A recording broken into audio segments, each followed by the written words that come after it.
Hello guys, good morning. Good morning everyone. Ito po yung view ko tuwing ngayong umaga. Papunta po ako ng market, bibili ng something na gulay. Something na gulay. Ano matatawag nito? Yeah. Yan.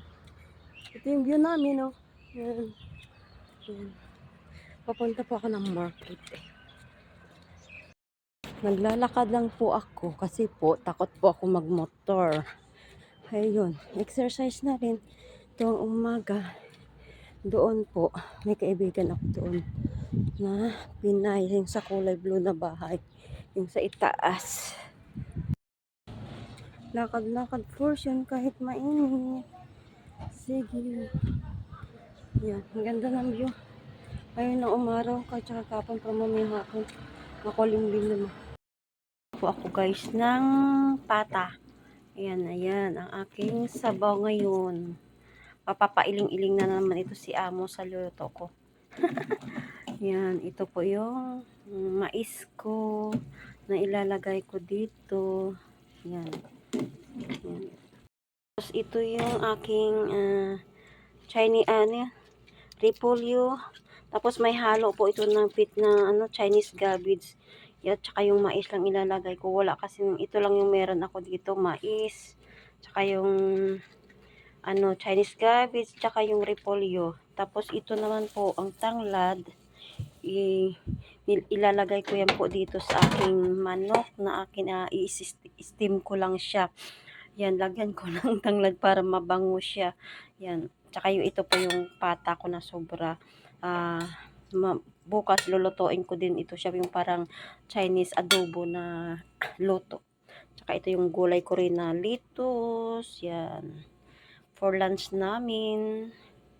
Gulay-gulay, mapailing-iling na naman si Amo sa luto ko na nito. Gusto niya talaga yung lasang Pilipino. Kasi yung lasa natin as in, sa Pilipino na pagluto masarap. Kaysa kanila kasing matabang.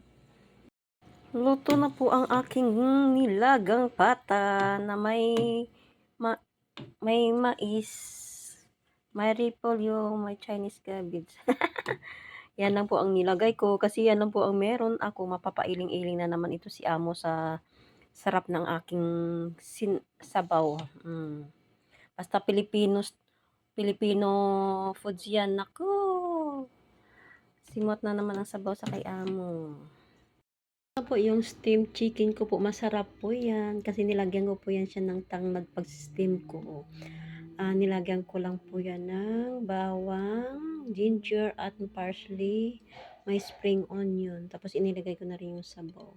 Ginisa ko po yung bawang tsaka yung loya. Yan. Tapos nilagyan na pangpalasa. Tapos nilagyan ko din po yung puno ng yung tanglad. Yan po. Masarap po yan. Lettuce ko, pinakuluan ko lang po yan na may asin at saka konting oil. Tapos ginisa ko lang yung bawang tsaka nilagyan ng konting tuyo. Yan lang po.